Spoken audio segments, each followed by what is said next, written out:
عروہ بن زبیر رضی اللہ عنہ نے خبر دی اور انہیں نبی کریم صلی اللہ علیہ وسلم کے زوجہ مطہرہ حضرت عائشہ رضی اللہ عنہا نے خبر دی کہ زمانہ جاہلیت میں نکاح 4 طرح ہوتے تھے۔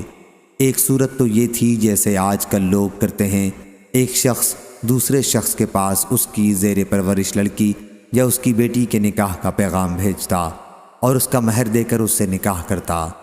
دوسرا نکاح یہ تھا کہ کوئی شوہر اپنی بیوی سے جب وہ حیض سے پاک ہو جاتی تو کہتا فلاں شخص کے پاس چلی جا اور اس سے منہ کالا کرا لے۔ اس مدت میں شوہر اس سے جدا رہتا اور اسے چھوتا بھی نہیں۔ پھر جب اس غیر مرد سے اس کا حمل ظاہر ہو جاتا جس سے وہ عارضی طور پر صحبت کرتی رہتی تو حمل کے ظاہر ہونے کے بعد اس کا شوہر اگر چاہتا تو اس سے صحبت کرتا۔ ایسا اس لیے کرتے تھے تاکہ ان کا لڑکا شریف اور عمدہ پیدا ہو۔ یہ نکاح استبضاء کہلاتا ہے۔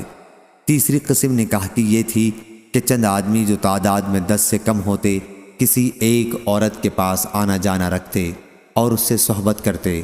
پھر جب وہ عورت حاملہ ہوتی اور بچہ جنتی تو وضع حمل پر چند دن گزرنے کے بعد وہ عورت اپنے ان تمام مردوں کو بلاتی۔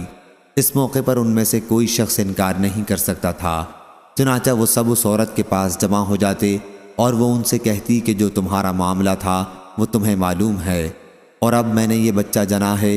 پھر وہ کہتی کہ اے فلاں یہ بچہ تمہارا ہے۔ وہ جس کا چاہتی نام لے دیتی اور اس کا وہ لڑکا اسی کا سمجھا جاتا۔ وہ شخص اس سے انکار کی جرت نہیں کر سکتا تھا۔ چوتھا نکاح اس طور پر تھا کہ بہت سے لوگ کسی عورت کے پاس آیا جایا کرتے تھے۔ عورت اپنے پاس کسی بھی آنے والے کو روکتی نہیں تھی، یہ کسبیاں ہوتی تھیں۔ اس طرح کی عورتیں اپنے دروازوں پر جھنڈے لگائے رہتی تھیں جو نشانی سمجھے جاتے تھے، جو بھی چاہتا ان کے پاس جاتا۔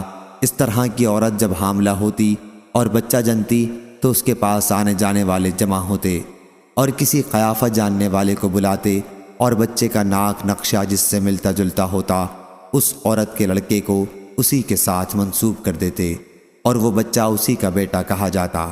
اس سے کوئی انکار نہیں کرتا تھا۔ پھر جب حضرت محمد صلی اللہ علیہ وسلم حق کے ساتھ رسول ہو کر تشریف لائے تو آپ نے جاہلیت کے تمام نکاحوں کو باطل قرار دے دیا، صرف اس نکاح کو باقی رکھا جس کا آج کل رواج ہے۔ صحیح بخاری حدیث نمبر 5127۔